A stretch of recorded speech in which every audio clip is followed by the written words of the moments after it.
Man, I was watching the message given by Philip Anthony Mitchell, the pastor of a 2819 church, and you had certain quote unquote stars that came out against him, and I think one of them was allegedly Jamie Foxx, and even people in the gospel music sector. Israel Houghton was one of them, and several others. And I watched the message in its entirety, and honestly, I don't see anything he said that was wrong. You owe him to not be rebellious towards authority. That we have to learn to be model citizens that follow ordinances. Like I remember when I was 15, and I was walking down the avenue, Hollis. I'm walking down Hollis in Queens.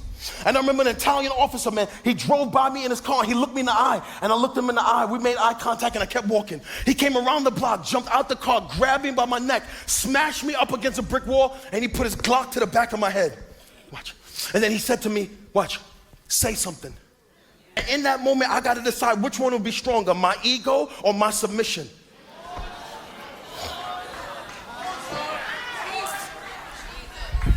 Right? I could flex in that moment and not obey the authority because my ego will be stronger than my logic, or I can submit and walk away with my life. And if I don't submit in that moment, man, I'm hurled into eternity by a cop's bullet. Some of that is because we have not taught our children to be, watch, obedient to authority. The Lord is teaching us in this moment is to be model citizens that obeyed the laws of the land. And everything he said, he backed up biblically. I don't know where the hate is coming from. I don't know. I don't even understand where the disagreement's coming from. At the end of the day, it's all about accountability.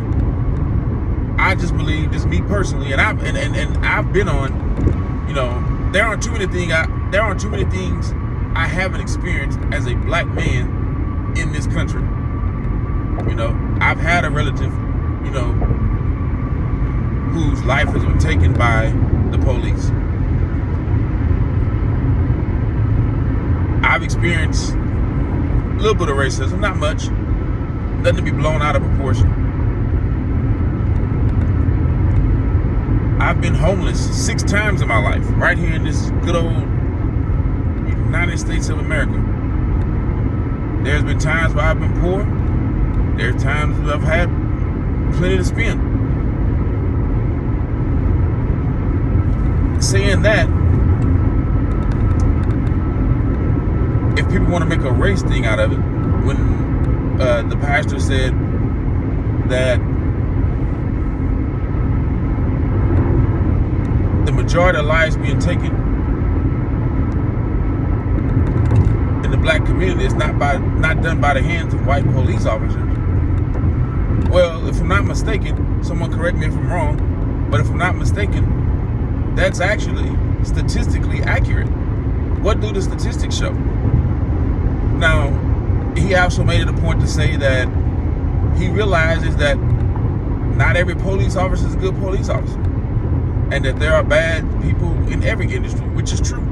Bad police officers, bad teachers, bad pastors, bad firefighters, bad whatever. And I know there's bad cops out there. We know that. We know there's cops who's evil. Man, there's evil people in every industry preaching all that stuff. But man, not every killing of a black man was because of a bad cop. That is true. At the end of the day, it's about accountability. I don't think in the black community we don't like accountability too much. All we want to hear is white man bad, white man's fault. It's never our fault. Are there some times that may have happened where black person just walking and so-called white police officer pulls up and just fires on him? That may have happened. And in cases where that happened, well, yeah, that's wrong. That is wrong. But very rarely is that ever the case. I just don't think that what he said was inaccurate. I'm talking about what Philip Anthony Mitchell said was inaccurate. I believe he was writing what he said, but for some reason, certain people just don't agree with it. It's like, for some reason, certain people just can't seem to get out of their emotions. Anyway, that's just my opinion on it. From what I've seen, from what I've heard,